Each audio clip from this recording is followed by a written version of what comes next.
Le prochain podcast est une présentation de Larouche Bureautique et ses points de vente partout en Abitibi-Témiscamingue. Larouche Bureautique pour répondre à tous vos besoins. C'est vraiment l'équipe parfaite qu'il vous faut, que ce soit pour les impressions, pour les solutions numériques. Larouche Bureautique, faites leur confiance pour votre entreprise, votre organisation. Bon podcast. Appropriation culturelle. Ben oui.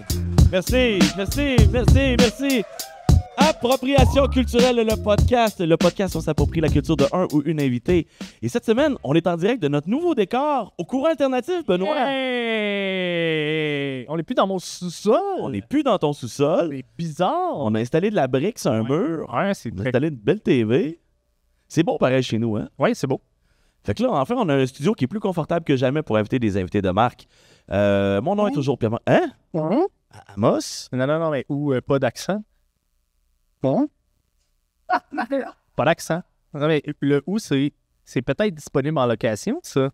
Ah ben oui, c'est disponible en location. Ben oui, ça l'est! Ah ben, vous pouvez louer notre studio pour faire... Ben, vous pouvez louer notre podcast aussi, finalement. On est des vrais guédins, vous pouvez louer tout ce qu'on fait. Ouais, c'est vrai. Mais oui, vous pouvez louer le studio qui est sur scène au courant alternatif si vous avez des projets de podcast pour vous. Ou même appelez-nous si vous avez des projets pour de la production vidéo, des choses comme ça que vous avez besoin. Le tarif normal, habituellement, il est 1000 $ de l'heure, mais pour vous qui nous écoutez, ça sera pas ça. Non. On va faire un rabais à la pièce. Ah ouais, parce que 1000$ en tout cas. On n'a pas réussi à le vendre celui-là encore. Garanti. Bon, on n'est pas là pour faire de la pub pour nos affaires, mais c'est correct. Ben oui. Parce qu'on a un invité qui est super intéressant aujourd'hui, Benoît. Mais qui est-ce? Si je vais t'en parler, vous l'entendez à tous les vendredis à la radio. Ah ouais? Il est là pour parler de cinéma, mais ce soir, il est là parce qu'il entre autres parce que c'est lui, parce que c'est un invité de marque, mais aussi il s'apprête à lancer bientôt un documentaire sur les vulgaires machins. Je vous invite à accueillir avec tout le bruit que vous pouvez, Monsieur Martin Guérin. Yeah! Salut Martin! Salut, je suis remué devant une foule en délire. C'est touchant. C'est fou ce qui se passe à Amos un lundi soir. Ouais, c'est vraiment ahurissant. Les garçons, merci beaucoup de m'inviter. C'est très apprécié. Deux, vos nouveaux studios, décors, salles, c'est magnifique. Sérieusement, c'est très beau. Bravo aussi pour ça. Merci. Puis je tiens à dire aussi que je viens d'Amos, on en reparlera sans doute. J'ai des anecdotes absolument inintéressantes à vous partager pendant 1h30 de temps sur ma vie amosoise. Exactement ça que je voulais. Mais ici, c'était... Je ne ferai pas ça tout le long parce que ça va être vraiment fatigant pour ceux qui nous écoutent, là, mais c'était PL Informatique, la papeterie Larouche en 84. Ma mère travaillait à côté à la Tabagie-Blouin. Et j'ai passé beaucoup de temps, les garçons, sérieusement, là, je sens déjà l'énergie descendre, là, mais j'ai passé beaucoup de temps à côté quand j'étais jeune, vraiment très jeune, là, ça fait longtemps, au début des années 80. Puis les Larouche étaient mes voisins. Le Georges Larouche est propriétaire, et puis Patrick Larouche d'Amos, qui est encore ici, c'était mon voisin. Ils sont partenaires avec le podcast, by the way. On les salue. On salue les Larouche. Marie, Georges, Philippe, Patrick, je les salue, c'était mes voisins directs. Puis là, je venais ici, parce que ma mère travaillait à côté à Tabagie, je l'ai déjà dit. Puis c'est des beaux, sérieusement, vous êtes jeunes, là, vous en tapez, mais moi, ça me fait revivre un petit peu des trucs, là, même si ça n'a plus rien à voir avec ce que c'était. C'est vraiment agréable d'être ici ce soir avec vous, mes chers amis. Oui, puis après Larouche, ça a été l'archevêtré musique. Exactement, de Dominique Goulet, que j'ai connu ici. Oui, absolument. Après, je pense que c'est devenu l'Aquarium Café. Wow, OK. Après ça a été la petite bouteille. Après la petite bouteille. Oui. Acheté par Philippe Crépeau. Il y a encore des traces des bandes qui jamais à l'enchevêtrée au sous-sol. Je peux imaginer. D'ailleurs, quand ma mère travaillait à Tabagie-Blouin à côté, qui est devenue après Agathe, exactement, j'ai des souvenirs émus. Je ne sais pas si c'est approprié aussi que je partage ça, mais mettez-vous dans la tête d'un enfant de 10 ans, 8 ans. À l'époque, c'était que du papier, des revues, des journaux. Alors imaginez, j'avais deux passions. J'avais une passion, le hockey, fait que j'étais servi à l'époque, il y avait des journaux, des revues. Puis aussi, à travers ça, forcément, dans un sous-sol un peu mal éclairé, il y avait des revues de madame pour des messieurs. Oui. Puis la découverte de l'autre, en fait. Là, fait que c'est sérieux, c'est des moments, des odeurs de papier. C'est vraiment, vraiment sérieusement des beaux souvenirs. Ah oui, ces revues-là ont toujours une drôle d'odeur, hein? Oui. Si les gens à la maison veulent se rappeler l'adolescence coquine de Martin, allez à Écolovrac. Elle allait acheter des coquilles. Je sais pas s'ils vendent les revues, mais à la page. Les collaborateurs. Probablement. Ouais. Probablement. Bref, je m'excuse, c'est une direction. Non, c'est parfait. Puis tu m'amènes déjà sur quelque chose qu'on a parlé un peu. Oui. Mais tu viens d'Amos, tu dis qu'une de tes grandes passions que tu as dans la vie, c'est le hockey. Oui. Tu joué pour les Comètes? Oui. Oui. Ta carrière de hockey, as-tu arrêté là ou t'as poursuivi un peu? Qu'est-ce qui s'est passé? C'est qui ton soigneur dans ton équipe? Mon soigneur est encore actif, d'ailleurs, il doit avoir 150 ans. C'est Tipoel. C'était Tipoel. C'était Luc Talbot. Et là, il y a beaucoup de monde ici ce soir, mais notamment mon cousin Pierre qui est devant nous, son frère Michel. Il a été soigneur de mes cousins en 1900 tranquille, mais il a été soigneur aussi pour moi, Tipoel, dans les années 80. Moi, j'ai joué dans les Comètes de 87 à 89. Ah, c'est bon. Pas des années... Ouais, c'est effectivement, je pense la même chose que toi. Mais c'est pas des années très glorieuses. On n'était pas très fort, puis on sortait à l'époque de... Écoute, on jouait en pantalon long. C'était des coupe-rolls à l'époque. Nous, en 87, les garçons, on était gênés de porter ça parce qu'on faisait rire de nous autres partout dans la région. Il y a une mode de pantalon long au hockey dans les années 80. Là. Ouais. En tout cas, bref, ouais, c'était particulier. Puis là, on allait à Rouyn-Val-d'Or, etc., la Sarre, puis on faisait rire de nous avec ça. Mais bref, des belles années de plaisir parce que j'avais 15-16 ans à l'époque. Puis on se faisait remorquer. On n'était pas très bons. Et y avait-tu un dude avec un afro? Tu te souviens-tu? Peut-être moi, que j'avais des cheveux en quantité. Mon père a été soigneur pour les Comètes avec Tipoel jadis. C'est qui ton père? Philippe Saint-Pierre. Non, Philippe Saint-Pierre, ton père doit être plus jeune que moi, j'imagine. Non, Philippe, il est vieux. Philippe, vieille affaire. Non, j'ai eu Tipoel, on a eu quelques... Je pense juste que Philippe, c'est un menteur. Première passion d'être humain, le hockey à Amos, les Comètes. Ça s'est arrêté là, Benoît, pour répondre à ta question. J'aurais eu la chance, à l'époque, il y avait 10 équipes juniors majeures, puis il n'y avait pas d'équipe midget 3 à Amos. Oui, c'est ça, il n'y avait pas de forestier encore. Exactement. Et puis j'ai eu le bonheur de faire 2 camps pour les frontaliers de l'Outaouais midget 3A. Là, il y avait peut-être une fenêtre pour moi. Je n'étais pas un joueur remarquable, mais j'étais agressif, je peux dire ça comme ça. T'étais-tu un goon? J'étais pas un goon parce que j'étais pas un très bon batailleur. Mais j'étais très grand et j'avais du répondant, si je peux dire ça comme ça. J'étais assez agressif. Fait qu'un goon, on avait le droit de se taper sa baboune à l'époque. Là, c'était un peu la fin des combats. J'étais pas un super batailleur, mais j'étais vraiment agressif. Fait qu'il y avait comme une petite fenêtre pour ce style de joueur-là. Mais il y avait 10 équipes juniors, quelques équipes midget 3A. Fait que c'était vraiment difficile de faire sa place. Puis j'étais probablement pas tout à fait assez fort pour jouer là-dedans. Fait que ça s'est arrêté là. J'ai choisi l'école. C'est un bon choix. Très bon choix en ce qui me concerne. Mais c'était le folklore du hockey. Là. Mes cousins ont joué, eux autres, dans le vrai folklore du hockey où ça se tapait sa gueule à cœur de game. Ouais. Moi, j'ai pogné la fin de ça un peu. C'était un petit peu plus ramassé, mais c'était quand même assez salaud. Là. C'était vraiment, c'était assez salaud. Puis j'ai contribué c'est sûr et certain. Gabaricta, si t'aurais continué, probablement que t'aurais eu pas mal de commotions en arrière de la cravate. Oui, j'en ai probablement quelques-unes d'ailleurs accumulées. C'est clair, si j'ai des espèces de flash en cours de discussion, ça sera ça. C'est parfait. Mais s'il y avait eu peut-être 18 équipes juniors majeures, puis un peu plus de développement au niveau midget 3, je pense que j'aurais fait ma place sur un 4e trio. Un 3e trio, on ne saura jamais là, ici.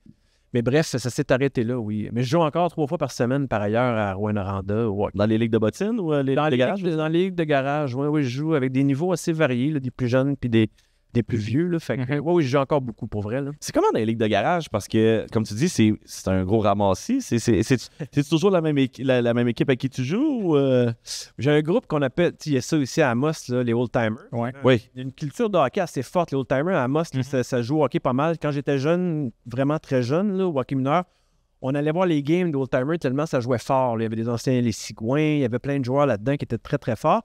Maintenant, moi, je joue les old-timers, c'est à Évin, donc c'est tout près de Rouen. C'est un groupe de gars où les plus jeunes ont 35 ans, puis les plus vieux ont 65. Fait que moi, je me trouve exactement au milieu de la courbe. Fait que c'est comment dire, c'est respectable comme calibre, parce que tout le monde joue au hockey, mais c'est pas très fort dans l'absolu. Après, moi, j'enseigne au cégep depuis longtemps. On a un groupe de profs de cégep. Là, c'est pas mal plus fort. Là, je suis vraiment des plus vieux. Là, ça a une moyenne de peut-être 35 ans. Là, ça patine comme pas mal plus. C'est vraiment le fun aussi parce que moi, je suis assez compétitif. Fait que là, j'en ai pour mon argent, croyez-moi. C'est quoi ta position? Là, j'ai aidé toute ma carrière, mon humble carrière à l'aile gauche, en corridor. Regardez, là, je suivais les lumières, là, ça y allait vraiment par là à l'époque. Là. Et avec le temps puis le vieillissement, je suis migré vers la défense. Donc, depuis une quinzaine d'années, je joue à la défense. Là, mais c'est vraiment... j'aime beaucoup le hockey. J'aime vraiment profondément. D'ailleurs, j'ai fait un film sur les Huskies. On en verra peut-être tantôt. Oui, dans une saison quand même remarquable. Absolument, absolument. Fait que ça, c'est sûr que tout ça, c'est relié, là, qu'on le veuille ou pas. Là. Ben, parlons-en du film des Huskies, parce que ça ne dit rien pas tout.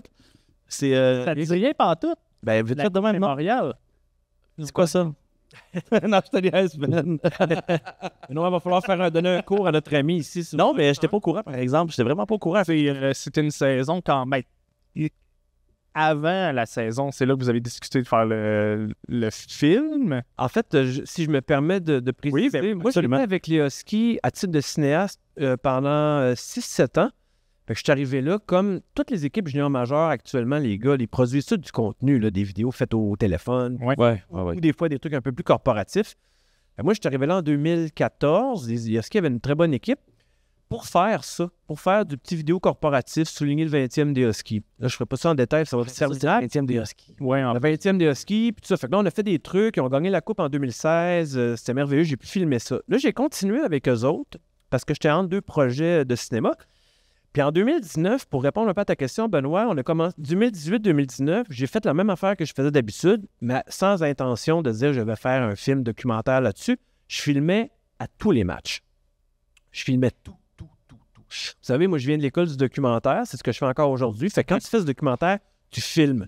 Tu filmes entre les périodes, pendant le jeu, etc., dans le bureau des coachs, dans l'intimité des joueurs. Fait que j'ai fait ça vraiment naturellement. Là, en cours de route, on s'est dit, OK, là, c'est une saison qui n'est pas normale. Là. C'est une saison où ça allait comme ça. Ils accumulaient les victoires, ils ne perdaient pas, ils ont fait des grosses transactions dans le temps des fêtes pour aller au bout, c'est-à-dire à la Coupe Memorial. Et moi, j'ai continué à faire exactement ce que je faisais. Rendu, là, on gagne le championnat de la Ligue contre Halifax au mois de mai, ce qu'on appelait la Coupe du Président à l'époque, la Coupe Gilles Courteau. Enfin. Qui est la première étape.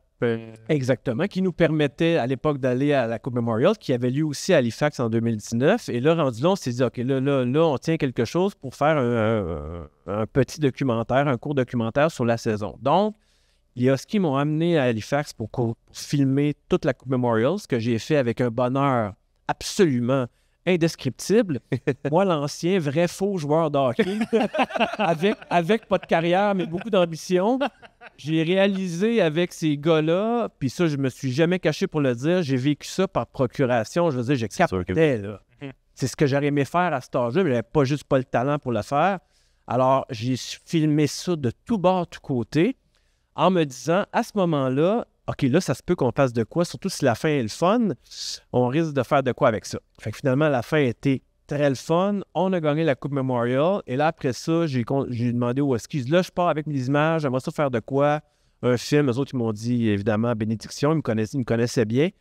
Et là, j'ai contacté le Festival de cinéma international à Rouen, Émilie Villeneuve, pour lui dire, Émilie, de qui je suis très proche, dit Émilie qui coordonnait le festival à ce moment-là. Je disais, hey, je pense que j'ai quelque chose pour les Huskies, puis ils ont gagné la coupe pour la saison. Fait qu'elle disait, Martin, c'est n'importe quand, on va te faire de la place. Là, c'est un peu dernière minute dans la programmation. Fais-nous un bon petit 5-10 minutes. Fait que là, je dis, ouais, 5-10 minutes. Là, je dis rien, je commence à monter. Fait que là, je rappelle Émilie, je sais pas quand, mois de juin, juillet, août. Ouais, c'est ça. Là, on était un peu là-dedans. Là. Comme je suis rendu à 35-40 minutes, elle fait comme, oh, OK. Là, moi, la programmation est ramassée, là, 40-35 minutes, je suis pas sûr. Fait que je dis, viens voir le film. Je savais qu'elle allait me faire de la place de toute façon. On avait gagné la coupe. J'étais un petit peu connu à Rouen. Fait que bref, j'ai monté le film. Elle vient le voir. Il était vraiment en préparation. Puis là, elle a dit, OK, on va faire la place. Ramène-moi ça là, à 35 minutes. Je l'ai laissé à 40 minutes. Ils m'ont fait de la place in extremis. Mais j'ai fini de monter, les gars, le film, le festival, c'était à la fin octobre, début novembre. J'ai fini de monter le film. Il restait... Les billets étaient vendus. On établit un record de vente, d'ailleurs. Ça, je suis assez fier de ça. De 15 minutes, ils ont vendu tous les billets en 15 minutes pour le bloc où il y avait le film sur les Huskies.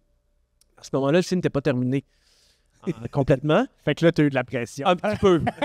Jacques Matt du Festival de cinéma, je ne reprendrai pas ces mots exacts, mais on peut vraiment les deviner. Il dit, que je connais vraiment bien. Il disait, Émilie, tu finis son crise de film, là, parce que là, à un moment donné, c'est comme, là, il va falloir qu'on le voit. Là. On est rendu le 22 octobre. C'était genre dans 6 jours. Fait que finalement, j'ai fini par le finir. J'ai eu de l'aide parce que j'ai tout fait le film. J'ai pas eu de subvention. J'ai fait ça de ma poche. C'est ça, ça a été un petit peu. Mais c'est vraiment, j'ai fait la caméra, le son. Les Huskies t'ont pas financé un peu? Non, ben, ils m'ont supporté, mais ils m'ont pas financé parce que c'était pas ça le deal. Et moi, l'autre élément là-dedans, j'étais assez à l'aise parce que je voulais avoir le contrôle complet sur ce que j'allais mettre dans le film. Fait que ça me tentait pas que les gars, les propriétaires ou les entraîneurs me disent « Hey, mets donc ce bout-là, j'aimerais mieux que tu mettes pas ce bout-là. Fait que le fait qu'ils donnent pas une scène directement sur le film, mais qu'ils supportent quand même, d'une certaine façon, ils m'ont emmené à Halifax, tout ça, ben ça faisait en sorte que je me sentais... Le film m'appartenait, puis il m'appartient encore d'ailleurs. Puis ça, c'était... fait que j'assume ça pleinement. J'en ferais plus ça, là, parce que c'est sûr que tout le film repose sur moi, finalement. Oui. Quand tu fais la caméra, le montage, l'étalonnage, tout ça, c'est comme... Si c'est plate, ben, je me suis planté, mais intégralement.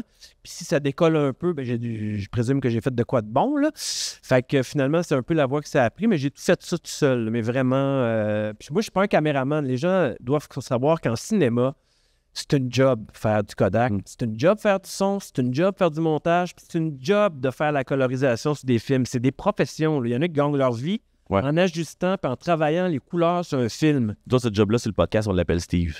Oui. Alors, Steve, salut. Salut, Steve. Salut, Steve. Fait que c'est ça. Fait que là, de faire un film avec ça, je me disais, on a sorti ça à grand. Ça a été vraiment, vraiment chouette quand on l'a sorti en 2019 au festival. Puis le film a eu une vie. Je me suis ramassé au rendez-vous du cinéma québécois un samedi soir, une grosse Christie de salle bien pleine. TVA Sport l'a acheté pour 1 an. OK. Donc, diffusion à TVA Sport, big time pendant 1 an. Non, ça a été vraiment un beau trip. Mais tout ça part d'un peu de filmage. C'est-tu des bons montants quand TVA Sport achète ton film? Ça aussi, je peux en parler longtemps, mais là, les boys, quand le film... Mais je vais vous conter exactement comment ça s'est passé. C'est déjà une affaire qu'on ne sait pas, là. Exact, c'est pour ça que je pose la question. Très bonne question. Bravo, Pierre-Luc. Pierre-Marc. Pierre-Luc fait bien aussi. Donc... Merci, Mario. Mario, c'est pas mal ma génération aussi. Ça aurait pu être ça, d'ailleurs, au lieu de Martin. Donc, je fais le film, on sort, blablabla. Et là, on voulait sortir le film en DVD, donc en mars 2020, les garçons. Mars 2020, on sort le film et arrive à la même journée, François Legault qui pogne le micro, on ferme la shop, Québec dans le noir, pandémie. Fait que c'est comme, non, c'est pas vrai. On sort le film là, puis moi, j'allais un peu me rembourser, en vendant quelques DVD, tu sais. Je vous rappelle que le public des Huskies ou des Foreurs, c'est pas des jeunes de 16 ans là, nécessairement. Fait que c'est des gens qui achètent des DVD parce que c'est un public un petit peu plus âgé. Ouais. OK? Fait que là, c'est comme, hey, ça m'a vraiment rentré dans les boys, sérieusement, ça m'a vraiment fait de quoi. Puis c'est comme moi, je veux que le film circule. Là, je veux dire, c'est pas rien que de faire de l'argent, c'est vraiment que le film circule. On se plante complètement. On se fait approcher par TVA Sport, parallèlement. TVA Sport nous approche. Sans les solistes. Non, c'est ça. Ils sont venus vers nous. OK. Moi et William Rondeau, dont je parlerai tantôt, qui s'occupait du film pas mal pour libérer les droits de la musique puis tout ça à Montréal. Fait que, intéressé puis tout ça. Fait que là, intéressé.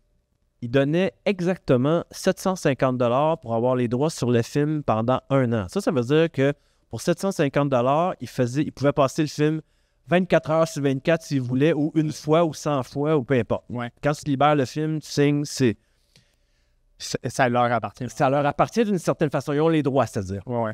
Il y a une location. Exact. 2 ans. Exactement. 1 an. 1 an, excusez. Fait que là, ce que j'ai fait, là, j'ai été comme, OK, pandémie, puis ça m'a coûté des sous à faire les trucs, les machins, les DVD. J'ai dit à William qui négociait pour moi, William Rondeau, qui écoute sans doute le podcast au moment où on se parle. Je disais à William, pandémie, je vois exactement ce qu'ils font à TVA Sport. Je connais tout parce que je m'intéresse au sport. Oui. Je vois la programmation, je vois tout ça. Ils cherchent du stock. Ça paraît. Là, ils passaient des finales de la Ligue junior majeure du Québec de 2008, puis des affaires de même. Ça veut dire qu'ils commencent à piocher. Là. Passer les games du Canadien. Exactement. Les Canadiens nordiques 93, puis tout ça. Fait que c'est comme, OK, là, il y a comme un petit momentum que je pourrais peut-être utiliser dans la mesure du possible. Fait que dans les faits, salut tout le monde à TVA Sport. On a demandé... Écoute tout, on le rappelle. Oui, j'imagine qu'ils sont branchés là-dessus. On a demandé 5000 pesos. On a demandé 5000 piastres. C'est comme, on va mettre le paquet. Ça donne absolument rien de dire, on va vous demander 1000 au lieu d'avoir 700. On a mis le paquet. Non, 5000, impossible, tout ça. Parfait. Non, c'est non. Fait que nous, on reprend nos billes, puis ça s'arrête là. Il n'y a pas de problème. On n'est pas pires amis. Fait que le téléphone a ressonné après. êtes-vous parlable, etc. Ben oui, mais 5 000, non, mais on n'ira pas à 1 000 piastres, là. Fait que finalement, ça a été un peu de ping-pong, puis on l'a eu pour 3 000 puis c'est tout à fait respectable, parce que ce que vous devez savoir, puis c'est une game qui se comprend, c'est que TVA Sport RDS, ils produisent leurs trucs. Fait que généralement, Ouais. ou ils payent des droits sur Moneyball, je sais pas quel film qui passe pour des peanuts, ce qui se fait aussi. Alors, ils cherchaient du contenu en tabarouette, puis je comprends là, l'idée aussi de m'offrir 750. Moi, c'est rien de négatif, mais c'est comme, là, ça sera pas possible, 750. Là. Fait que, finalement, c'est bien entendu, ils ont fait ça à mode, ils ont sorti le film le 26 mai 2020. Ils ont passé la game des Huskies contre Halifax, c'était 1 an après. Ils ont passé le film dans la seconde, c'était ma demande. Ça a été fantastique. Puis ils ont eu le film 1 an, du 26 mai au 26 mai. Ils l'ont passé beaucoup. Et ça a permis de faire voir mon film, que je vous rappelle, a été fait sans budget, avec une petite caméra puis un petit ordinateur. C'est un projet de passion à base, quasiment. Absolument. Puis ça a été vu à Bécomo, bref, partout au Québec. Puis ça a fait parler des Huskies, puis ça a fait parler un peu de mon travail, mais avait peut-être un public que j'aurais jamais rejoint autrement. Fait que, les gens se disent c'est comme un vrai film. Ben oui, c'est un vrai film. Là. C'est pas une clip vidéo sur les hauts et les bas d'une saison. C'est un film. Donc, un début, un milieu, puis une fin.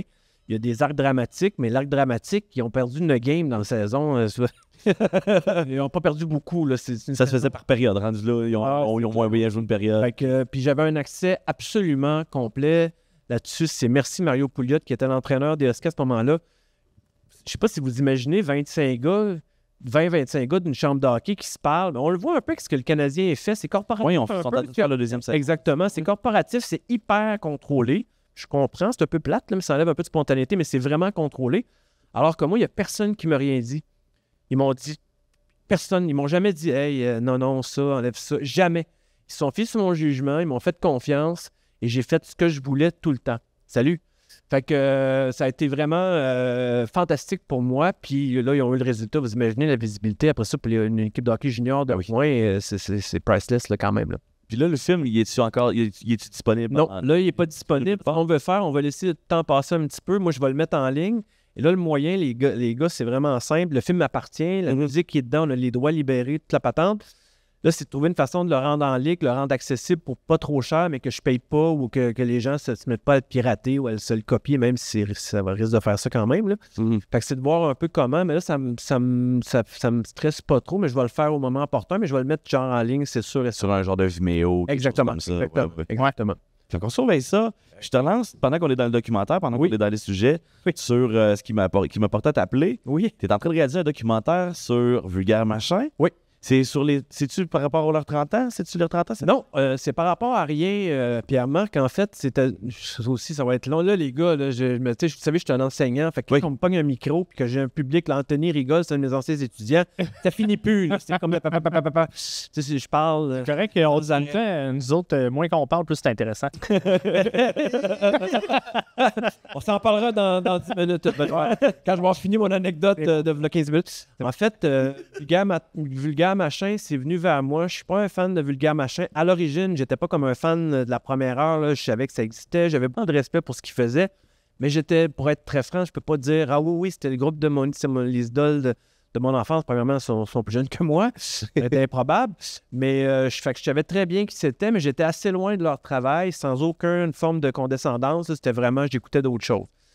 Et je travaillais sur un projet avec un groupe un peu connu qui s'appelle les Cowboys Fringants. Donc, je travaillais depuis quelques années avec eux. J'ai jamais entendu parler. Non, ben c'est ça, je vous expliquerai ça. C'est un groupe qui est mort. On va prendre le temps de faire ça calmement, les choses. Mais bref, je travaillais avec, que j'ai la chance de connaître, les Cowboys. Fait qu'on travaillait, c'est un projet qui a eu beaucoup de back and forth, l'avance-recul. Puis... on était vers la fin des haricots. Ça correspond aussi avec la maladie de Carl, 2020, 2021, 2022. Moi, je ne savais pas tout. Là, quand c'est arrivé, je n'étais pas dans le secret des yeux, mais je savais qu'il se tramait quelque chose. Fait qu'on l'a mis un peu de voile sur le projet, puis éventuellement, on a mis un stop à ça. Et là est arrivé le même William Rondeau dont je parlais pour mon film sur les Huskies. William est un jeune homme de Rouyn-Noranda à qui j'ai enseigné au cégep en cinéma en 2007. William a une business qui s'appelle Costume Record. OK, à Montréal. Et c'est lui qui a lancé notamment Milk and Bone, un paquet de groupes assez bien connus. C'est une boîte qui roule vraiment bien. Et c'est eux qui ont produit Disruption, le dernier album de Vulgaire. OK? Fait que William m'a dit, moi, je te connais bien, je m'entends bien avec Guillaume et évidemment Marie-Ève, puis ils ont plein d'archives, puis il me semble que ça serait le fun que vous croisiez le faire. Fait qu'écoute, je dis à William, écoute, moi, je sors d'un projet qui n'a pas marché avec les Cowboys, je ne suis pas trop vulgaire, je les connais pas bien, je suis curieux, mais bref, pourquoi pas. Fait que ça s'est passé vraiment naturellement comme ça, mais sans anniversaire, sans prétexte. Les vulgaires tenaient pas non plus à dire qu'il faut absolument faire un film sur nous. C'était vraiment comme un peu exploratoire. Fait que j'ai rencontré Guillaume d'abord à Montréal, puis on a pris un café qui a duré 2 heures, puis on a parlé de tout, sauf d'un film. Il me parlait de ses 2 enfants, les lumières, blablabla. Là, on voyait bien que ça connectait quand même pas mal. Guillaume est quelques années plus jeune que moi. Puis ça aussi, j'étais assez transparent avec lui. C'est-à-dire, Guillaume, à la fin, quand on a parlé un peu d'un éventuel projet avec Vulgaire Machin, moi, j'arrive pas là comme un fan, ça c'est sûr. Je suis un peu plus détaché. Puis 2, il va falloir que je fasse une job d'exploration sur votre travail parce que je pars quand même de loin. Puis lui, il trouvait ça, je pense qu'il trouvait ça assez sympathique de voir qu'un monsieur là, ou un gars là, arrive, puis ouais, je connais pas trop ça. Fait que... Puis finalement, ça se trouve être en janvier 2023. Fait que, et à partir de là, on a joué au ping-pong. Ils m'ont envoyé leur disque. Félix B. Desfossés a écrit un livre sur leur carrière, que je connais aussi très bien. Félix, oui, je connais Ils sont documentés par l'Abitibi. Un peu quand même. Ouais. Il y avait comme une filiation là, tout le monde appréciait et apprécie encore. D'ailleurs, un lien vraiment avec la Rouyn-Noranda et l'Abitibi en particulier. Fait que là, j'ai fait mes recherches. Je me disais, aïe, OK, là, il y a quelque chose là. Un, ils ont des archives extraordinaires, mais ils ont vraiment des archives extraordinaires. 2, écoute, ces gens-là, ça sait écrire, ça joue de la musique. Très intelligent. Oui, évidemment, avec un point de vue, un rapport sur le Québec, un rapport sur la société dans laquelle on vit, qui remet beaucoup de choses en question. Et tout ça, c'était de la musique à mes oreilles. Là, je veux dire, même si j'écoutais pas Vulgaire Machin à 15 ans ou à 25 ans. Fait que ça m'a amené à prendre un angle par rapport à leur travail que je trouve vraiment intéressant. Puis on échangeait, puis on échange encore beaucoup, Guillaume, Marie-Ève et moi. Là-dessus, puis là, on a graduellement s'est dessiné l'idée de faire un documentaire. Quel type de documentaire? Moi, je leur ai fait des pitchs sur ce que je voulais faire avec eux. Ah, c'était pas encore une histoire de documentaire, c'était juste, t'as des archives, on pourrait faire quelque chose avec ça. Ouais.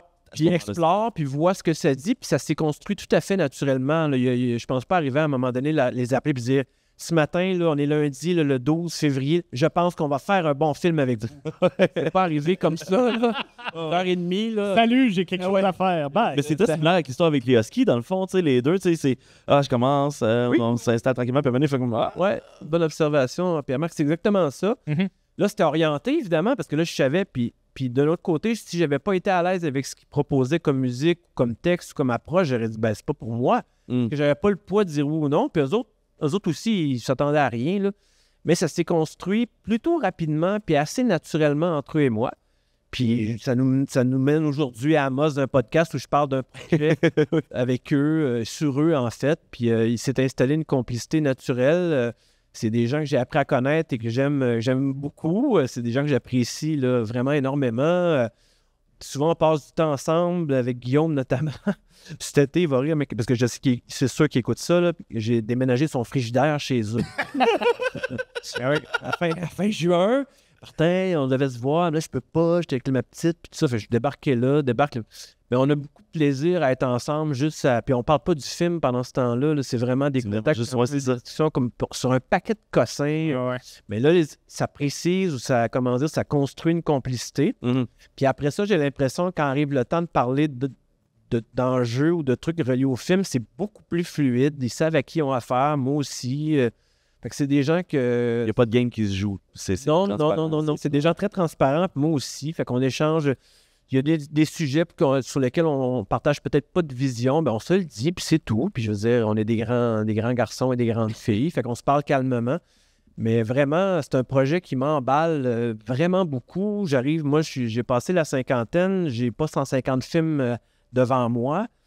Puis c'est un projet qui arrive juste dans ma trajectoire de cinéaste. Puis je trouve ça, c'est un privilège de travailler avec leur archive, leur histoire, puis d'être libre. De le faire de manière libre. Encore une fois. Fais-nous quelque chose pour le 25e, on aimerait mieux que tu parles pas des débuts, mais si tu parles plus des débuts, puis etc. Ils te font confiance. À date, oui, tout à fait. Ouais, vraiment. Ils ont 0 demande, ils ont 0 droit de regard. Ah oui, droit de regard. Écoutez, c'est des belles nuances à parler parce que c'est mon film, c'est mon objet. Le maître à bord pour tout ce qui relève du documentaire, c'est moi. C'est pas 3/4, c'est pas costume, c'est moi. Mhm. Je suis l'auteur du film. Après, le cinéma, ça se fait pas seul, là. Les Huskies, c'est une autre patente, là, mais vraiment, de manière générale, les autres films que j'ai fait avant, c'est du travail qui se fait avec le monteur, avec le producteur. Et dans ce cas-là, moi, je serais vrai. Puis c'est des gens qui sont cultivés. Oui. C'est des gens que Marie-Ève, elle a une formation, elle a eu des cours de cinéma, ça paraît quand elle filme des trucs. Alors, moi, c'est sûr que ce que je vais sortir autour d'eux, c'est sûr que je vais leur proposer. Qu'est-ce que tu penses de telle section? Qu'est-ce que tu penses de tel segment? C'est exactement ce qu'on fait là, actuellement quand on sort des trucs pour les réseaux sociaux. Puis pour moi, c'est important de le faire par transparence, puis aussi m'assurer que tout est sous contrôle. Tu sais, les gars, moi, me faire filmer là, par quelqu'un que je connais un peu, là, qui est arrivé dans ma vie, là, qui rentre dans mon intimité, qui me suit quand je fais des spectacles, je ne sais pas dans quelle mesure j'aimerais ça tant que ça. Là. Je suis pas sûr que j'aimerais ça beaucoup, en fait. Mais je peux comprendre. Alors, la moindre des choses pour moi, c'est de revenir avec eux et de dire, regardez, c'est votre vie en 97, en 2022 puis en 2008. On a monté ça comme ça. Qu'est-ce que vous en pensez? Après, il y a une différence entre ça puis leur demander l'approbation pour un oui pour un non. Là. Moi, c'est sûr que j'ai le dernier mot sur le film, mais je veux qu'ils soient confortables avec le film qu'on va lancer. C'est leur histoire, c'est pas la mienne. Mhm. Moi, j'interprète leur histoire par le biais du cinéma, puis du documentaire, puis l'image, mais ça Tu l'interprètes juste après 1 an de connaissance aussi. aussi absolument. Ben oui, non, il faut respecter tout ça. Puis, fait que c'est des bonnes questions, mais pour moi, avec Guillaume et Marie-Ève, c'est un processus que je qualifierais vraiment d'organique, c'est naturel. Puis, puis, à mon avis, quand viendra le temps de sortir le film, puis il va y avoir des versions de montage. En cinéma, on monte souvent plusieurs versions avant d'arriver à la version finale d'un film. Ça se fait comme ça de toute façon. De documentaires comme les gros films de fiction qu'on voit dans les cinémas, ben moi, je pense que ça va être le même processus. Je vais leur montrer des versions, on commente. Puis voilà, mais en bout de ligne, je décide, là, c'est sûr et certain. Puis là, vous les avez suivis aussi en tournée? Oui. Parce que j'ai vu les caméras 3/4 à la fin dans le souterrain ici. Oui. On les a vu se faire promener un peu. Exactement. T'étais-tu sur le terrain à ce moment-là? Oui. Tu faisais confiance? Oui. Oui. Ben oui, pour les gens d'Amos qui nous écoutent, là, qui doivent être des centaines de milliers, j'imagine, à regarder ça en ligne au moment où on se parle. Peut-être un peu moins, là, je suis un peu emballé, là, mais bref, à Amos, on était ici pour le 22 juin dernier pour La Fée. Mhm. Vulgaire donnait un spectacle à quelques pas d'ici, juste en arrière. Juste derrière, dans le souterrain. En souterrain qui est en dessous de la cathédrale, en fait. Bref, Vulgaire donnait un concert là. On est débarqué là avec 3/4, avec, je pense, minimalement 5 caméras, si c'est pas 6. J'étais là, 3/4 est venu pratiquement au complet pour filmer ça. Il y avait de la GoPro, il y avait des caméras 360, il y avait il y avait tout. Là, c'est pas compliqué. Là, on avait mis le paquet parce qu'on avait de la latitude pour filmer. La Fée nous a donné vraiment carte blanche, merci encore. Et aussi, c'est un lieu extrêmement particulier, le sol. Le parking sous la cathédrale, sérieusement, pour un gars qui fait du cinéma, ça look en tabarouette. Ouais. Jumelé à Vulgaire Machin qui rentre parfaitement dans cette optique-là. Qui est rough autant que... Ouais, c'est Rough, caractère urbain, punk. Fait qu'on a mis toute la gomme. Fait qu'on a filmé avec eux. Mais filmer avec eux, pour répondre à ta question, Pierre-Marc, on a filmé, le premier tournage, c'était en juin 2023, donc il y a 1 an et demi, à Gatineau pour la Saint-Jean. Puis on a été au festif de de Baie-Saint-Paul, avec eux. On a été au MTLUS, bondé à rebord avec eux en novembre 2023. Ça, c'était vraiment, vraiment, vraiment le fun. Fait que, bref, on les a suivis. Fait qu'ils connaissent Vincent Lheureux, Jean-François Perron, Alain Bergeron, Nicolas Tremblay, toute la clique de 3/4 qui produit le film. Ils sont familiers avec tous ces gens-là. Puis ils nous ont dans leur face. Ceux qui ont vu les petits teasers qu'on a envoyés, ils le voient bien. Puis c'est des gens qui sont à l'aise de performer devant des caméras. On imagine bien. C'est pas quelque chose de nouveau. Non, pour eux, non. Mais ils sont pas très je vais dire public, là, mais médias. Ils sont pas très médias. Hein, Ils ont l'air fermés aussi quand tu les connais pas. Là. Guillaume est assez froid. Ils peuvent.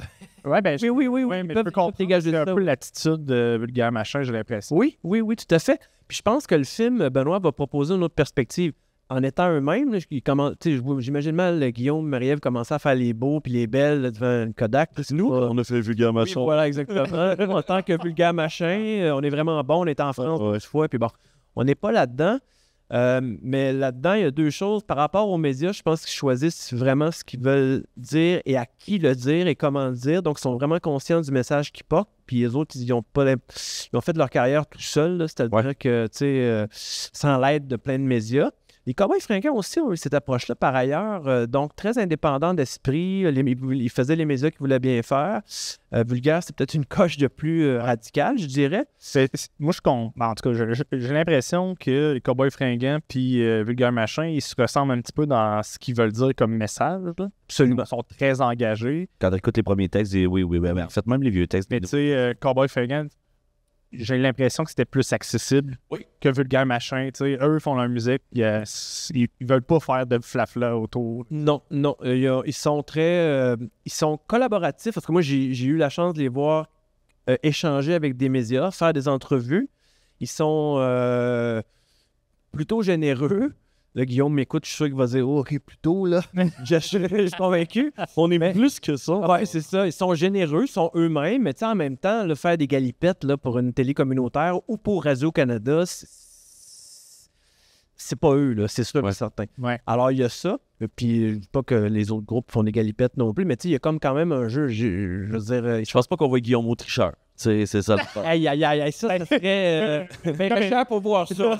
Moi, j'aurais certain. Toute le band. Ah ouais, Maxime au tricheur, Ça serait pas bien. Mais Mais tu sais, en même temps, les gars ont dit ça, ils ont fait en direct de l'univers avec France Baudouin il y a quelques semaines dans le cadre avec Antoine Bertrand. OK. Je veux dire, en même temps, je regardais Guillaume, tu sais, je faisais des commentaires parce que c'est filmé un petit peu à l'avance, là, fait que je faisais des commentaires à Guillaume, il était frais rasé, puis tu sais, il s'était mis beau pour la télé, Marie-Ève aussi. Mais tu sais, ils sont pas idiots, là, je veux dire. Comprends comme la game à marche. Je comprends la game, et puis c'est oui ou non. Fait que s'ils vont, ils vont, puis si c'est non, c'est non. Et le film, c'est quand même autre chose, là, c'est vraiment un regard cinématographique sur leur travail. On a des belles images d'eux, que c'est pas nous qui avons pris, là, mais en studio pour distribution, mais pour des albums précédents. Et puis là, il y a comme un travail sur leur œuvre qui va durer 1h30, 2 heures. Je ne sais pas exactement comment va durer le film, mais ça ne sera pas 1h15. Là. On a du matériel en masse pour faire 2 heures.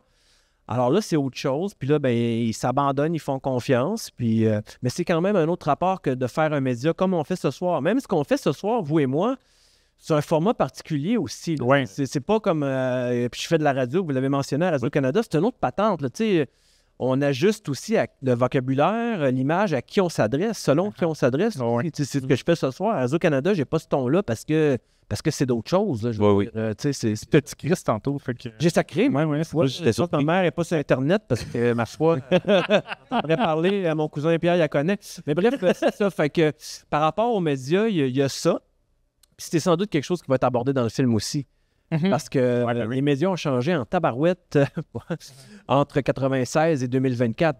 Beaucoup. Les médias au Québec, avec l'arrivée d'Internet, les médias sociaux, et voir un peu comment ils pataugent là-dedans, ça va être intéressant, je pense, de voir aussi comment ils se déploient. Je te pose la question, comment ils ont changé les médias tant que ça entre 96 et 2024? Il y a un élément qui est en train de prendre le bord, c'est la télé. La télé, les journaux, c'est en train de mourir. Fait moi, je trouve, à titre de professionnel de la profession, comme à titre de cinéaste, à titre de prof de cinéma, les nouvelles ou l'information a littéralement migré vers les plateformes de réseaux sociaux ou encore le site de Radio-Canada, le site de TVA, le site... Parce que tu es capable d'aller mettre la nouvelle en premier le plus rapidement possible. Exactement, avec des clips. Tu n'as pas besoin d'attendre le téléjournal. Tu sais, le téléjournal, c'est pas pour vous, c'est pour moi, là, puis les plus vieux là, qui attendent à 10 h le soir. Mais si je veux pas attendre à 10 h le soir, il y a moyen de l'avoir. Ça, c'est une chose qui a beaucoup changé. L'autre élément, je pense que le fait de se ramasser sur Internet au niveau des médias, c'est que ça a comprimé l'idée de la nouvelle ou le traitement de l'actualité en des clips très, très courts. Les gens ne veulent plus entendre parler, comme je fais là depuis une demi-heure à dire dans les films, tout ça. Les gens, c'est comme, OK, là, c'est qu'est-ce qui s'est passé à Israël, puis l'élection de Trump. On veut des clips. C'est avoir l'info quand même rapidement, puis après, ça a été intéressant. Si j'ai, je sais pas, un médium que je peux aller chercher l'information, ben là, c'est ça que je vais le faire. C'est pour ça que le podcast existe. C'est ça que j'allais dire. Pourtant, on dit qu'on comprime l'information, on veut que ça aille vite. Pourtant, le podcast, souvent, c'est l'antipode. Mais sauf que les gens, ils savent. Là, quand ils écoutent un podcast, ils savent dans quoi ils s'embarquent. Ouais. Pas une vidéo qui est sur... Oui, puis on ne transmet pas d'informations, les boys. On n'apprendra pas sur le conflit au Moyen-Orient à soir. On ne brassera pas rien de ça. C'est jamais. Ça serait... T'as-tu des plugs? T'as-tu un point de vue là-dessus? Non. On a David Chabot au bout du fil. Là, voilà. C'est ça. Ouais, je pointerais quelque chose. Mais bref, l'autre affaire, c'est pas un médium qui sert uniquement à l'information. Là, ça permet de connaître des gens. Tu sais, je vous rappelle qu'au Festival de cinéma international, ça fait 6-7 ans que je fais la même affaire que vous. C'est-à-dire que je rencontre des professionnels du cinéma, des cinéastes, des comédiens, des comédiennes. Je fais exactement la même affaire que vous. Et c'est ce que les gens apprécient généralement, c'est d'avoir du temps. Ce que vous faites avec moi depuis le début, c'est d'échanger sur des trucs qui peuvent peut-être intéresser des gens ou non qui nous écoutent, mais sur une durée qui n'est pas une clip de 10 minutes sur comme Vulgaire Machin, c'est vraiment des punks, là, puis vraiment, ils sont agressifs, là, puis... OK, non, mais là, regarde... Ça, c'est une clip. On peut... Ouais, c'est une clip. On va aller un peu plus loin. C'est là que je trouve ça intéressant d'avoir un peu l'approche slow news, là, tu sais, d'attendre, mettons, une semaine après l'événement, puis après, on en parle plus en fond, parce que là, souvent, c'est les grandes lignes. Là. Hey, il s'est passé telle affaire, tel accident, ou un gars s'est fait tirer dans la rue. Mais on sait pas le après, tu sais. Ouais. On sait jamais le après. Fait que ce que j'aime du podcast, c'est savoir, tu sais, c'est venu de où, c'est quoi la genèse de telle affaire. Puis des fois, c'est un hasard. Là. Tu sais, exemple, la saison de Husky, là, tu es tombé sur la bonne saison. Ah oui. Qui t'a vraiment beaucoup aidé. Ouais, c'est très chanceux. Là. C'est vraiment... puis d'avoir la chance de faire mon travail comme avec de la latitude, comme je vous le mentionnais. Mais pour en revenir à l'information, les gars, tu sais, les nouvelles sont digérées aujourd'hui. Ça aussi, tu me demandais, Pierre-Marc, qu'est-ce qui a changé tant que ça? Les nouvelles étaient digérées vite en 96, ça, c'est sûr. Mais maintenant, c'est vitesse grand V. Là. Les nouvelles, ils swipent. Là, ça va vraiment, vraiment rapidement. Tu parles d'un truc qui s'est passé il y a un mois, tu as l'impression que c'est anachronique. Là, c'est vraiment... tu sais, la campagne électorale américaine, ils nous ont bassiné les oreilles avec ça pendant 6 mois. Là, c'est fini, là. Là, Kamala Harris, puis là, Joe Biden, c'est fini, ça, c'est out. Là. On ne veut pas rien savoir de ça. Maintenant, c'est ce qui attend Trump, puis que l'autre dégage Biden à mi-janvier, puis là, c'est ça qu'on veut. Ils sont déjà en train d'en parler. La consommation de la nouvelle, elle se fait un peu autrement. Comme tout le reste, c'est plus rapide, c'est digéré plus vite. Et c'est ce que le podcast que vous proposez et d'autres vont un peu à l'antithèse de ça, c'est-à-dire on a le temps de jaser. Après, on ne porte pas, nous, le poids d'amener des nouvelles et d'informer les gens. Là, on n'est pas là-dedans. Là. Voilà. En tout cas, les gens qui nous écoutent, qui veulent se renseigner sur de l'information, ben, je suis désolé, ça n'arrivera pas. Allez voir le podcast de Joe Rogan. Moi, plus que je parle, moins c'est pertinent. On commence à me dire que c'est la même chose pour moi, d'ailleurs. Non. Vos auditeurs vont être servis. Donc, le film de Vulgaire, oui. Y a-tu... c'est encore en le film Vulgaire, c'est ça? Le film Vulgaire. Non, mais y a-tu une date de sortie? Non, il n'y a pas de date de sortie, là, comme allait le dire Pierre-Marc, on est en socio-financement au moment où on se parle, jusqu'à la 21 décembre. Ça aussi, on pourrait en parler si vous voulez. Là, on a passé par les chemins normaux, ceux par lesquels je suis passé depuis que je fais du cinéma, donc depuis 25 ans. Là, ça n'a comme pas fonctionné. On fait le socio-financement, on va voir ce que ça donne. Et après ça, après Noël, on va refaire des demandes de subventions et là, on va commencer à aborder le montage. Il nous reste peut-être un bloc ou deux de tournage à faire. Donc, à ce niveau-là, c'est plutôt avancé au niveau du tournage, de la production comme telle. Et un coup ça fait, c'est des entrevues, en fait, qui nous restent à faire. Après ça, ça va être de rapailler la quantité pharaonique. J'ai dit Chris, mais j'ai dit pharaonique. C'est pas moi. Voilà. Il y a comme un équilibre qui se fait, là. Mais bref, ça va être de dérocher, comme on dit en cinéma, de voir toutes les archives qu'on aura ensemble, qu'on aura ramassées. Merci beaucoup. Son prénom, c'est quoi? Mathieu. Merci, Mathieu. Ça aussi, dans une salle de nouvelles, c'est des choses qui se peuvent pas. Là. Non, c'est ça. Ton podcast, tu peux faire ça. Un attentat. Merci, Colette, pour la bière. Oui, c'est ça, exactement. Fait que ça va être de voir un peu ce qu'ils nous ont donné comme archives, ce qu'on a, ce qui nous manque, numériser ça et après ça, entreprendre le processus de montage. Comme il y a beaucoup d'archives, mais qu'on ne veut pas faire un film juste avec les archives, ça va être vraiment important de faire ça calmement, de s'assurer qu'on ne laisse rien passer, de cibler ce qui nous manque pour peut-être aller le chercher éventuellement. Et là, après ça, on va aborder le montage. Donc, pour répondre à ta question, très longue, très long préambule, je dirais, dans le meilleur des cas, peut-être début 2026. 2026, je pense que c'est réaliste de penser qu'on va sortir le film, mais ça pourrait être un peu après, mais ça ne sera certainement pas avant. C'est drôle, c'est parce que je pensais que... Tout le matériel, il faut que tu l'écoutes. 100%. Ouais, plusieurs fois. Ça, c'est moi et Jean-François Perron qui va faire le montage aussi. Fait que c'est puis à s'écœurer, puis à dire ça c'est bon, ça c'est pas bon. Mais ça, c'est une job qu'il faut faire vraiment sérieusement parce que en manipulant le matériel pour le socio-financement, il a fallu regarder puis sortir des trucs qu'on a mis sur Internet. je me suis rendu... J'avais fait un premier repérage et je me suis rendu compte que il y a des affaires que j'avais pas vues. Et ça, c'est comme, OK, chef, il va falloir que tu fasses ta job comme du monde en tabarouette. Parce qu'il y a des perles. Il y a des perles. C'est vraiment des heures et des heures d'archives, mais là, il faut aller chercher les bons moments. Fait qu'il faut faire ça rigoureusement. Un coup, ça fait, après, ça va bien aller, parce que nous, on a tourné du bon matériel aussi. C'est de mettre ça ensemble, mais ça demande du temps. Tu peux pas faire ça rapidement. Non, puis il doit y avoir des choix crève-cœur à un moment donné aussi, là, parce qu'il y a du stock en maudit. Le documentaire de 7 heures. Oui, il y a ça. Il y a ça aussi. Le Get Back, c'était ça? Ça va être un problème. Pour vrai, ça va être définitivement un problème. Ça va être un beau problème, comme on disait dans les années 50, mais ça va être un problème quand même à savoir qu'est-ce qu'on garde, qu'est-ce qu'on garde pas. Puis on va être guidé par une seule ligne, c'est qu'est-ce qui va améliorer le film, puis est-ce que ça s'en va dans le sens où on veut l'amener. De l'anecdote, la fois où Guillaume et Marie-Ève sont tombés en panne à Moncton en 2008, oui, peut-être, mais non aussi. Je veux dire, faut pas se laisser charmer par nos images, il faut vraiment faut tirer le meilleur de ces images-là.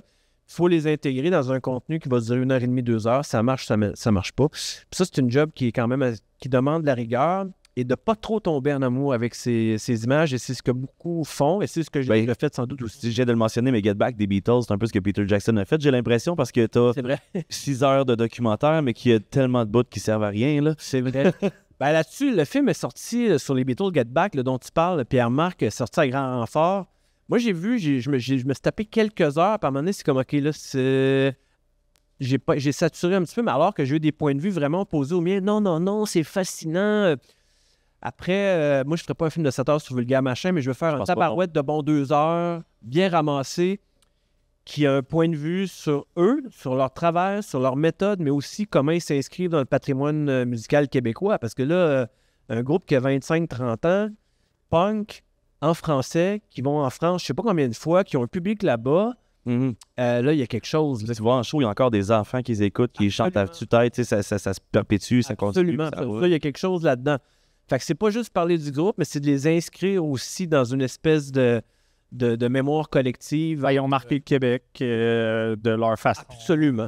À l'international. Puis absolument. Puis j'aurais le goût, je sais pas si je vais le traiter dans le film, mais c'est là.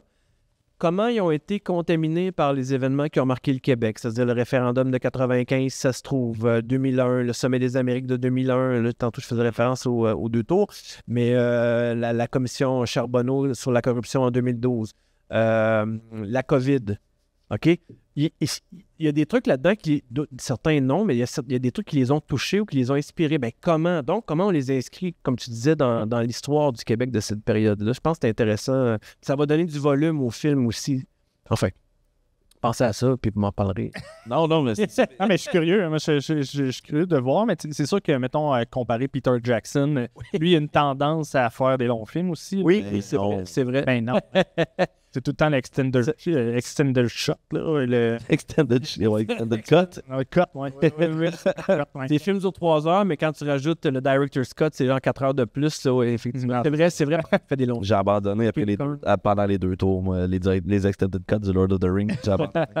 C'est bien bon, mais maintenant, qui se rendent encore. OK, les 2 tours dans Lord of the Rings. Ouais. Je parle pas New York, là. Non. Pas le film de New York. Non, j'espère qu'il n'y a pas de dire.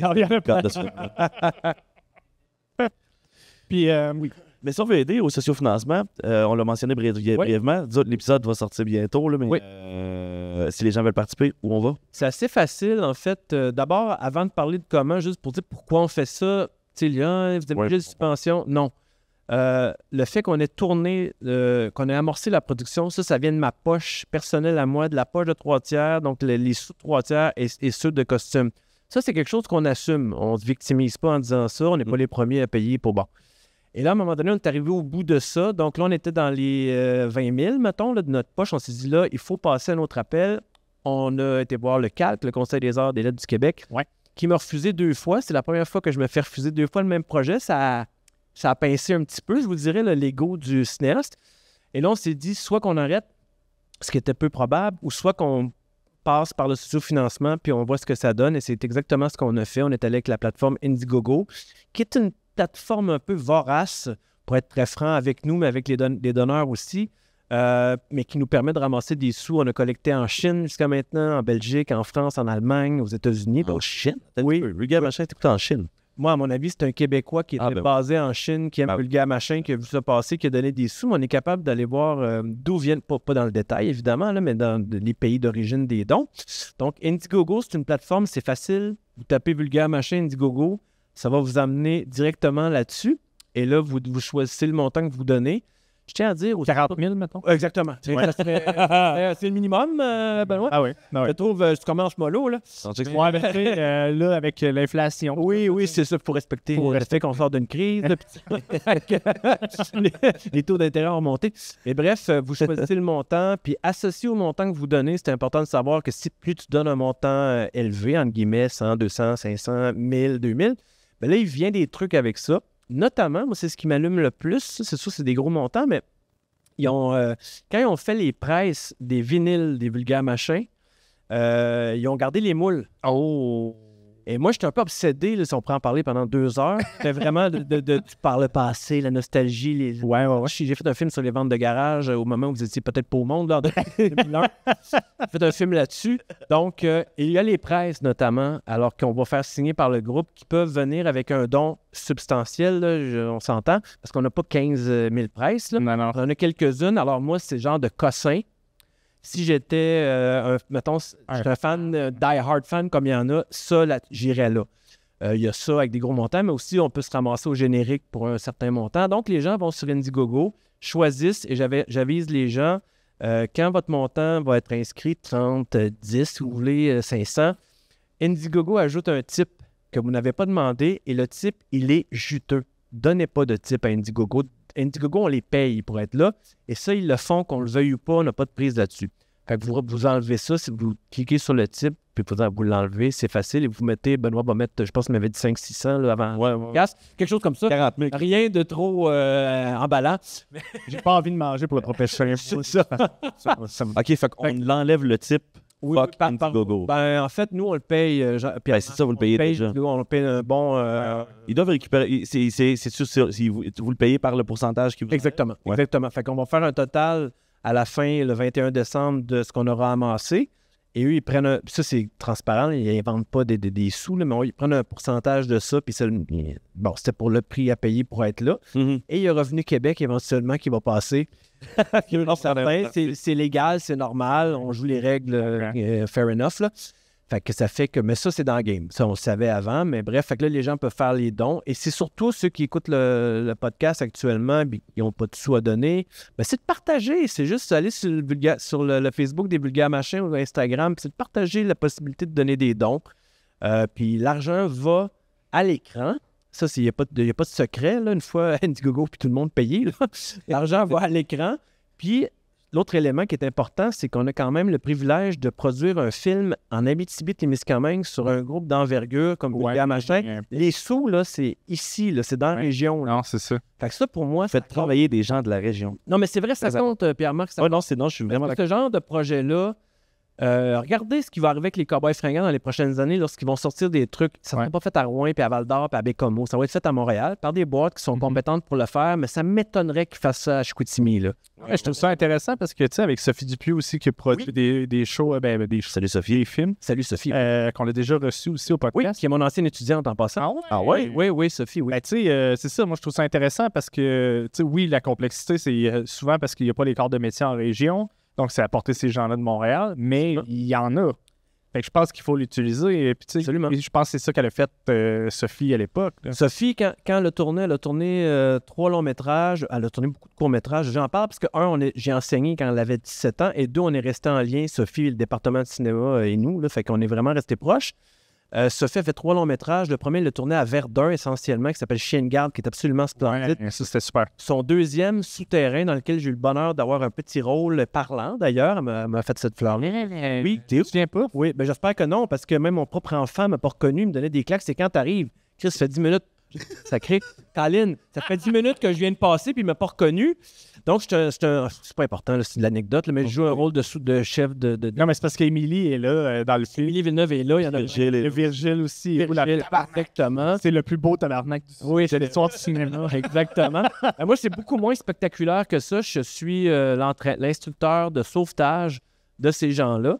Puis j'engueule les comédiens qui respectent pas les consignes. C'est au tout début du film. Alors j'ai une barbe grosse comme ça parce que j'arrivais de la Coupe Memorial avec Léo Ski. C'était laissé pousser la barbe. J'ai un cas, j'ai des lunettes. Et là, j'engueule. Ouais, vous faites là, bande de je sais pas sacré, mais là, vous êtes nuls dans le film. Puis c'est le rôle que Sophie m'a donné. Et dans le cas de Souterrain, Benoît, effectivement, elle a mobilisé beaucoup de gens du milieu, du secteur minier, mais de la communauté de Val-d'Or aussi. Le film a été tourné en bonne partie, les extérieurs, sur quelques extérieurs à Val-d'Or, d'autres ailleurs aussi. Donc, Sophie, elle avait cette sensibilité-là lorsqu'elle a fait Souterrain. Là, Solo, c'est une autre patente, elle a tourné ça à Montréal, et là, on en prépare un autre aussi, là, qui est à l'écriture, là, j'en dévoilerai pas plus, mais je suppose que ça me surprendrait que ça se passe en Abitibi, mais en tout cas, bref, mais elle a cette sensibilité-là. Moi, ça fait 25 ans que je fais ce documentaire, et c'est une fierté que j'ai. Évidemment, j'ai pas tourné un film par année, là, mais d'avoir tourné des films qui sont produits, montés, réalisés en Abitibi-Témiscamingue, qui ont eu un certain rayonnement. Voir Ali, qui était plus mon plus connu là, dans les années 2010. Là, j'ai représenté le Canada à Toronto dans un festival de sport. Mais tout ça, c'est fait à Rouyn, avec Dominique Leclerc, Béatrice Méziavilla, Émilie, qui était ma productrice à l'époque à Rouyn. Et ça, j'en tire une grande fierté. Et ces films-là coûtent des pinottes. Là. Voir Ali, j'ai fait ça pour 27 000 $. On a fait le tour du monde avec ce film-là. Au sens propre. Là. Vraiment, le film a circulé beaucoup. Léoski, c'est une autre patente, mais ça s'est produit en région. Alors, moi, j'en tire une grande fierté. Et pour moi, c'est un argument avec les vulgaires machins aussi, dans le sens où, écoutez, là, les gens de la région, on le fait ici, on est fiers, on a un savoir-faire. Puis quand le film va sortir, ils diront pas « Ah, c'est bon, mais il me semble qu'à Montréal, ça aurait été meilleur. » Non. Ils vont dire « C'est un documentaire pro.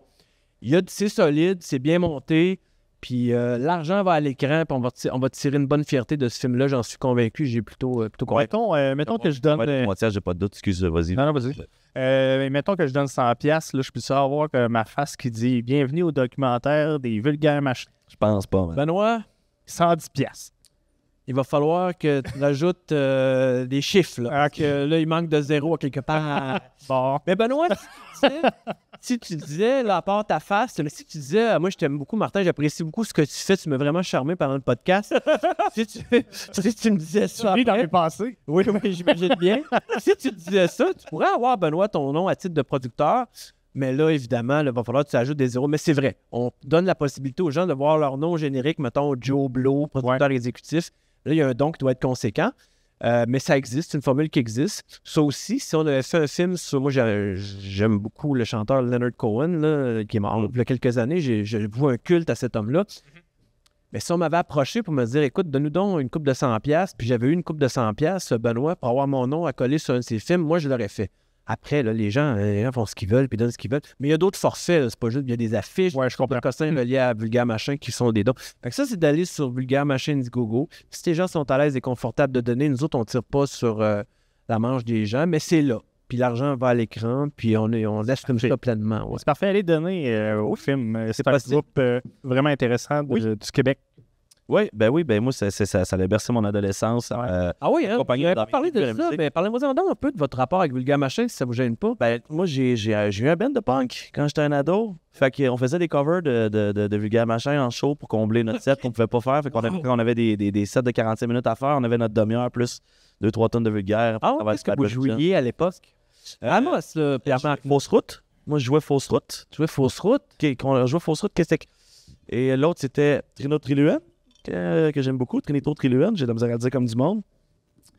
Oui, tu faisais ton groupe était à Amos, toi, ton groupe. Oui, mon groupe était à Amos. On a déménagé à Montréal un moment donné, quand je suis revenu de l'Ouest, j'ai dit aux gars, c'est pas ici qu'on fait de la musique, c'était à Montréal. Fait qu'on est allé à Montréal. Mon frère était déjà là-bas, puis on a fait une couple de shows dans ce coin-là aussi. On a fait, c'est ça, on a joué un petit peu. Benoît, est-ce que tu connais, t'es un fan de Vulgaire ou de loin? Oui, mais j'ai jamais été, j'ai tout le temps été plus un fan de musique pop. OK.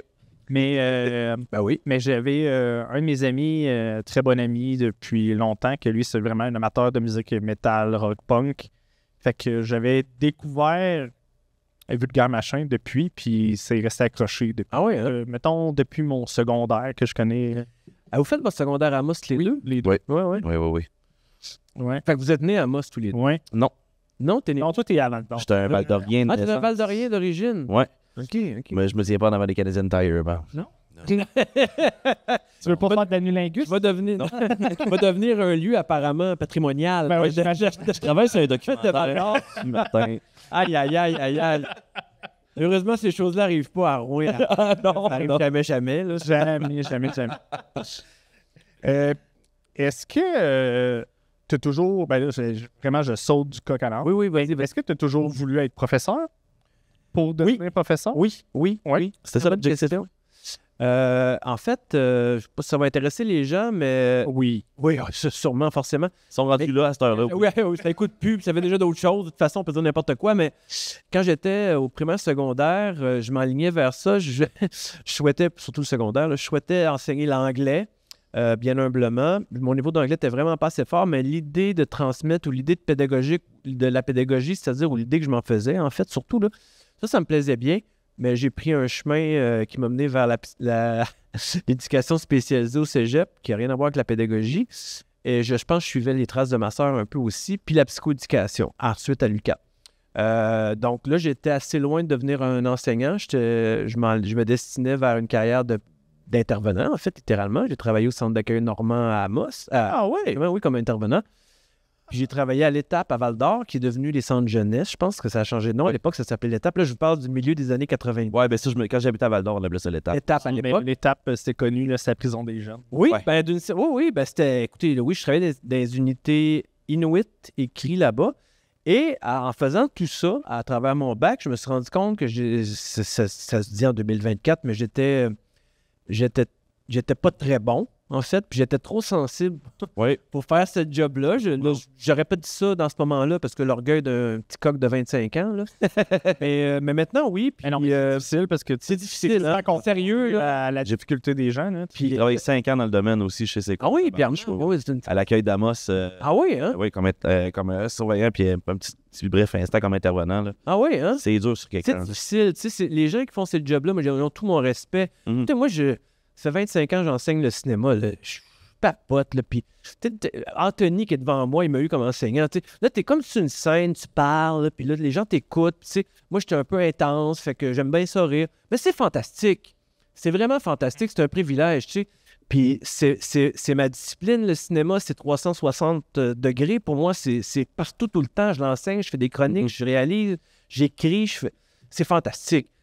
C'est pas recevoir des chaises à baboune comme j'ai reçu en 94 à l'Étape à Val-d'Or par des jeunes hommes ou des jeunes femmes qui sont désorganisés. C'est des jobs, là, sérieusement, là, c'est des gros jobs. Fait que bref, l'enseignement, c'était là au secondaire. Et puis là, à un moment donné, c'est ouvert une job au cégep à Rouen, comme en 98. Puis ils m'ont dit, écoute, là, t'as l'air allumé pas mal, là. Puis, tu sais, ça tenterait-tu de venir remplacer des profs? Fait que, OK, je vous rappelle que j'ai pas de formation en cinéma, j'étais autodidacte. J'ai suivi 2-3 cours dans ma vie. J'ai déjà vu un film, je suis capable de faire TV. Oui, c'est ça exactement. J'ai vu un film une fois à TV, puis j'ai lu dans le journal là, qui parlait de cinéma. Donc, je peux enseigner. Ben oui, j'aime. Fait que, allô, la prochaine invitée. Allô, qui vient d'arriver. Fait que, bref, fait que c'est ça. Fait que là, j'ai fait ça, j'ai remplacé. C'est sûr que c'était dans un cadre particulier. J'étais un petit peu sous haute surveillance parce que je n'ai pas de formation en cinéma. Fait que ça s'est vraiment, apparemment, bien passé. Là, j'ai fait un bac en art visuel aussi. Puis là, ben, ils m'ont réengagé en 2000 en me disant, tu nous dépannes, pas d'attente. Et ça fait 25 ans que je suis là. Il te regarde à chaque année, tu nous dépannes. Observation, t'as l'air pas pire. Fait que j'ai enseigné à des gens comme Anthony. J'ai enseigné à... C'est-tu un bon prof? Ouais, Anthony? C'était le meilleur que tu... Anthony, fuck. Voilà. En France. T'as dit le meilleur au début, là, c'est dans les meilleurs. Là, ça va finir dans les 3-4 premiers. Jeff était très bon, que j'ai formé aussi, Jean-François Perron. Vanité. Vanité. Oui. Je suis curieux, tu sais, ça va être pas mal les dernières questions, parce que notre temps commence à se faire court. Mais quand tu as commencé à enseigner, tu dis que tu n'avais pas de diplôme. Non, en cinéma. En cinéma? Ouais. Comment ça aujourd'hui, là, c'est impossible que je rentre là aujourd'hui. Ah non, non, secondaire, oui. Je parle. Déjà peut-être pas. Ouais. Mais comment tu approches ton premier cours? Comment tu approches ton plan de cours? T'avais-tu d'accompagnement? Ça porte Tu t'appelles ta appel? Donc, ton journal, ta cassette VHS. Sérieusement, c'est une très bonne question. Moi, je suis un enseignant qui n'est pas technique du tout. Je suis hyper organisé, je suis hyper structuré, mais j'y vais par instinct. Puis j'ai été étudiant, j'ai fait 9 ans de scolarité postsecondaire. J'ai vu des mauvais profs, j'ai vu des génies, j'ai tout vu, là, des mauvais, des bons, des excellents, des détachés, des intenses, des braillards, des chialeux, des vaniteux, je les ai tous vus. Fait que j'ai un peu quoi être puis quoi pas être. Fait que je donne mes cours, puis après 25 ans, j'y vais par instinct. Puis j'aime mes étudiants, c'est des gens que j'apprécie, pour qui j'ai une réelle affection, année après année, même si moi je vieillis, puis eux restent toujours à 17 ans puis à 20 ans, je les aime pour vrai. Et ça joue aussi, je les apprécie pour vrai, puis j'y vais par instinct. Donc, pour répondre à ta question, je m'étais organisé un plan que j'ai suivi à peu près, mais j'y allais pas non plus freelance, puis je suis allé par instinct et j'ai toujours fait confiance à ça. Ça veut dire que si je me faisais évaluer aujourd'hui, c'est ce qui va arriver d'ailleurs, on se fait évaluer les profs de cégep, sur le plan de la technique, ils diront pas « Ah, Martin Guérin, il a réinventé la pédagogie. » Je pense pas, non. Je pense pas avoir beaucoup de points là. Par contre, en termes de présence, en termes d'intérêt, puis en termes d'organisation, ça va. Puis je connais un peu ma matière. Donc, en cinéma québécois, je fais des films depuis 25 ans. Fait que je sais un peu de quoi je parle quand je décortique un film. Fait que ça, là-dessus, je vais peut-être avoir plus de points là. Mais sinon, c'est une bonne question. C'est de l'instinct pur, là. C'est vraiment, mais de manière organisée. C'est pas comme j'arrive, je me sens aujourd'hui comme ça. Là. C'est pas de santage. Là. C'est vraiment... aujourd'hui, on va parler de la Révolution tranquille puis du cinéma direct. Je vais parler de ça. C'est les cours que tu as suivis, Anthony. Puis Fait là, que j'y quand t'es vais. professeur, tu portes pas de foulard. Là. Non. Non. Idéalement, pour d'autres choses. Fait que c'est ça. Fait que ça fait 25 ans que je fais ça, puis qu'il me reste encore 4 ans d'ailleurs, puis c'est fini après. Là, je prends ma retraite. C'est pas tant 4 ans. Ouais. Ta retraite ton gros de film. prof. Ma retraite de prof, exactement. Ouais, parce que le film, c'est pas rendu là. Non, le film, puis je vais écrire, puis j'ai des petits projets qui s'en viennent. Fait que ça va rester cinéma, mais l'enseignement, il faut les boys, vous n'êtes pas là, vous autres, mais il faut laisser à un moment donné, là, il faut laisser la place à d'autres. Ouais. C'est pas plus compliqué que ça. Moi, j'ai eu des mentors fantastiques qui sont partis, qui m'ont laissé de la place pour briller de tous mes feux. Ben là, c'est assez. Là. Fait qu'à un moment donné, après 4 ans, out, puis faites-en rentrer d'autres, puis des bons, puis des bonnes, puis... Voilà. C'est parfait. Sur cette note, on fait une bonne retraite dans 4 ans. Ouais. On va aller parler de mes projets. Il est Prends de l'avance. Ouais, l'instinct, puis là... Dans 4 ans, je vais faire ça une clip, puis je vais te l'envoyer. Je vais te dire. Ben, c'est ça. Vous auriez l'âge pour enseigner au cégep, vous autres? Oui, mais j'ai pas les capacités. Non? Ouais. Faudrait qu'il y ait des cours d'improvisation, je serais bon. Ben, je pourrais, en informatique. J'ai fait mon cégep en informatique. Ouais, tu pourrais. Pourquoi pas? Ben, ça me tente pas. Non, c'est vrai. C'est une très bonne raison, mais tu sais, n'est pas prof qui veut, n'est pas Non. éducateur qui veut, n'est pas animateur de podcast. Non, mais j'ai donné des ateliers de podcast dans des écoles secondaires et primaires, puis c'est pas ma profession. Je l'ai essayé, puis je pense que je suis trop arrogant avec les jeunes parce qu'ils sont trop arrogants avec C'est parce qu'il était trop jeune. Hey, mais sérieux, là, on partira pas là-dessus, mais enseigner au cégep, je vois Anthony devant moi encore comme ancien étudiant, c'est pas enseigner en secondaire 2, là. Non, Tu sais, je comprends. faut mesurer aussi. Là, moi, c'est un privilège. Puis j'ai été chargé de cours à l'université. J'ai beaucoup aimé ça. Ça nous permet d'aller un petit peu plus loin. Mais il n'y a rien comme le cégep parce qu'il y a comme une latitude, il y a une intelligence, il y a une curiosité de la part des étudiants, des étudiantes. Puis en cinéma, d'ailleurs, on forme davantage de femmes que de garçons, soit dit en passant. La proportion, c'est peut-être 2 tiers, 1 tiers. Oui. Je pense qu'il y a une part de responsabilité qui est plus sur l'étudiant quand tu es rendu au cégep. Tu sais, c'est lui qui a choisi d'être là. Oui. C'est ça pose sur ses épaules à lui. Plus Autonome, libre, c'est ça. Hey, t'es pas content, là, tu me trouves endormant le jeudi matin à 8h10, ça arrive, hein? Dégage, si t'es ronflé dans la face, tu apprends pas ton téléphone, va-t'en, je te chicanerai pas, là. Ah ouais. T'sais, alors qu'au secondaire, là, il y a comme une gestion, appeler tes parents, pis tout, c'est vraiment une autre gestion. Au cégep, au cégep, s'il s'occupait un cours, si ma mère aurait fallu qu'elle Elle sache. ça sache. Ouais. On va le savoir, là, Jocelyne. Ouais. Voilà. Hey, là, on arrive proche de la fin. On est pas mal sur la fin. On est pas mal sur la fin. Est-ce que tu veux... Moi, j'ai eu l'idée comme ça. parler? Non, mais de donner un petit défi à ta collègue Marie-Hélène Paquin Oui. de Radio-Canada. Oui. Fait que moi, je vais te nommer un nom, hélicoptère. Fait comme ça, elle devra te donner le nom pour dire qu'elle a écouté le mot hélicoptère pour dire qu'elle a écouté le podcast. OK, wow. Fait que là, mon mandat, c'est... De lui dire d'écouter ton podcast. C'est... Puis il faut qu'elle te dise le nom, le mot que j'ai choisi, hélicoptère. Absolument. Parfait. C'est Salut Marie-Hélène. On salue Marie-Hélène. Ah oui, non, vraiment, sérieusement, ça le fait pas, ça va être épouvantable. Je la vois toutes les semaines. Ben oui, c'est ça. On s'entend vraiment bien. Non, c'est sûr, si elle le fait pas, ça va être honteux. Et croyez-moi, je vais tomber dessus à bras raccourcis.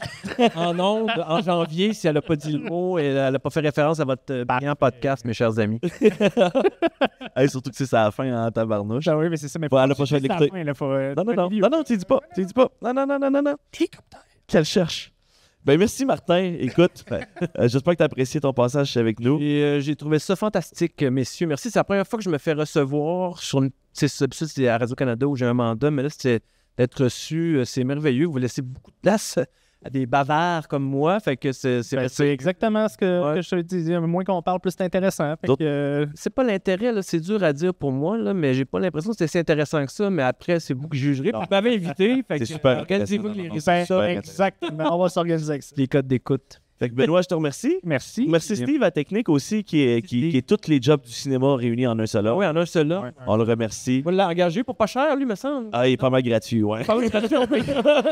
Exactement comme mon cachet, que je dans le même auteur, ouais. Oui, le podcast. C'est tough, là. Le podcast est un beau médium, mais il n'y a pas d'argent. Mais, Il y a entre un média et entre pas un média. Là, tu sais que c'est ça. Le podcast, c'est bizarrement subventionné. Le meilleur subventionneur, c'est Eros et compagnie. Ou Raid Shadow Legend. Shadow Legend. Ouais, On va Raid Shadow Legend. Je vais peut-être voir 2000$ à pareil. peut-être. Mais merci beaucoup, Martin. C'est un bonheur, mais... On remercie notre commanditaire aussi, La Ruche Bureautique, qui est un partenaire depuis longtemps. Thanks, bro. Thanks, bro. Bonne soirée, tout le monde.